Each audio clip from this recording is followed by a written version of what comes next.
తెలంగాణకు అస్తిత్వమే మూలధనమని media academy మాజీ chairman senior editor అల్లం నారాయణ స్పష్టం చేశారు.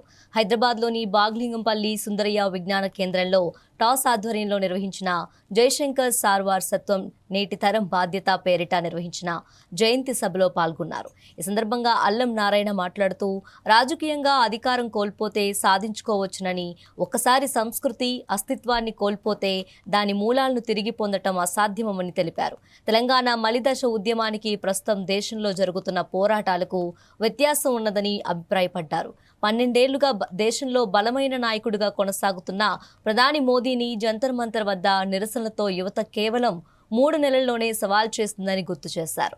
అలాగే ఉమ్మడి రాష్ట్రంలో నీళ్లు, నిధులు, నియామకాల అన్యాయాలను లెక్కలతో సహా జయశంకర్ బయటపెట్టారని, 1952 ములి గోబ్యాక్ ఉద్యమం నుంచి మలిదశ పోరాటం వరకు జయశంకర్ పాత్ర మరోలేనిదని కొనియాడారు. మనం మళ్ళీ ఏమనుకుంటున్నాం, అంతా అయిపోయిందిగా, తెలంగాణ వచ్చింది. కానీ తెలంగాణ భావన అనేది కానీ, తెలంగాణకు సంబంధించిన ఉద్వేగం అనేది కానీ ఒకసారి వస్తే పోయేది కాదు. దానికి వస్తున్న సమస్యల్ని పట్టించుకోవాలని అడుగుతున్నది. దానికి వస్తున్న సమస్యల్ని మీరు అడ్రస్ చేయాలని అడుగుతున్నది. దానికి వస్తున్న సమస్యల్ని శాస్త్రీయంగా అర్థం చేసుకోండి. దానికి ఒక మార్గం ఉంది. జయశంకర్ ఆ మార్గాన్ని చూపించినాడు. తెలంగాణను ఎట్లా అర్థం చేసుకోవాలి, ఈ తెలంగాణలో వచ్చిన సమస్యలను ఎట్లా పరిష్కరించుకోవాలి, తెలంగాణకి వచ్చిన సమగ్ర అభివృద్ధి ఎట్లా చేసుకోవాలి, ఈ మార్గం కోసం మనం మాట్లాడడం నేర్చుకుందాం. ఆయన మార్గం గొప్పది, ఆయన సిద్ధాంతం గొప్పది, తెలంగాణకు ఆయన అందించిన కంట్రిబ్యూషన్ గొప్పది. జోహార్ జయశంకర్ సార్కి ఈ సందర్భంగా నాకు గర్వకారణంగా భావిస్తూ మీకు కృతజ్ఞతలు. జయశంకర్ సార్ గురించి ప్రతి ఏటా మాట్లాడడానికి కూడా ప్రతి చోట మాట్లాడుతున్నాను. నేను ఒక పుస్తకం కూడా వేసినాను. జయశంకర్ సార్ది ఒక ప్రత్యేకమైన వ్యక్తిత్వము, నిరాడంబరత, ఒక పర్సనాలిటీ, ఒక సిద్ధాంత మార్గం. Thank you very much. మన తెలంగాణ అధ్యయన సమావేశానికి జయశంకర్ సార్ జయంతి ఉత్సవాలు నిర్వహించడం జరిగింది.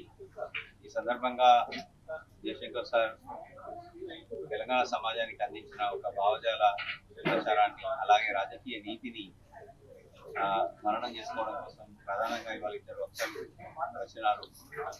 సీనియర్ ఎడిటర్ అల్లం నారాయణ గారు, అలాగే రిటైర్డ్ ఇంజనీర్ శ్యాంప్రసాద్ రెడ్డి గారు వచ్చినారు. వీళ్ళు ఇవాళ తెలంగాణ ఏర్పాటు తర్వాత తెలంగాణలో జరగాల్సిన అభివృద్ధి గురించి, జరిగిన అభివృద్ధి మీద సమీక్ష చేస్తూనే భవిష్యత్తు తెలంగాణ ఎట్లా ఉండాలి, ఏ అంశాలలో ఇంకా ల్యాక్స్ అనే విషయాల్లో సులభంగా వివరించడం జరిగింది.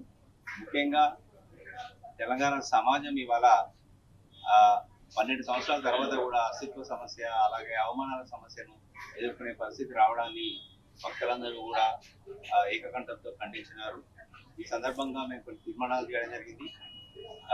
తెలంగాణ సమాజం ఇవాళ జన్జీ ఉద్యమాన్ని సపోర్ట్ చేయవలసి ఉన్నదని మేము సపోర్ట్ చేస్తున్నాము. అలాగే వాళ్ళ న్యాయమైన విద్యార్థుల కోరికల్ని ప్రభుత్వాలు, అన్ని రాష్ట్ర ప్రభుత్వాలు, కేంద్ర ప్రభుత్వం వాటిని పరిష్కరించాలని, అలాగే నీటిపారుదల రంగంలో తెలంగాణకు జరుగుతున్న అన్యాయాలపై ప్రభుత్వం చాలా శ్రద్ధతోని తెలంగాణ యొక్క ప్రయోజనాలను కాపాడడానికి కృషి చేయాలని తీర్మానించడం జరిగింది.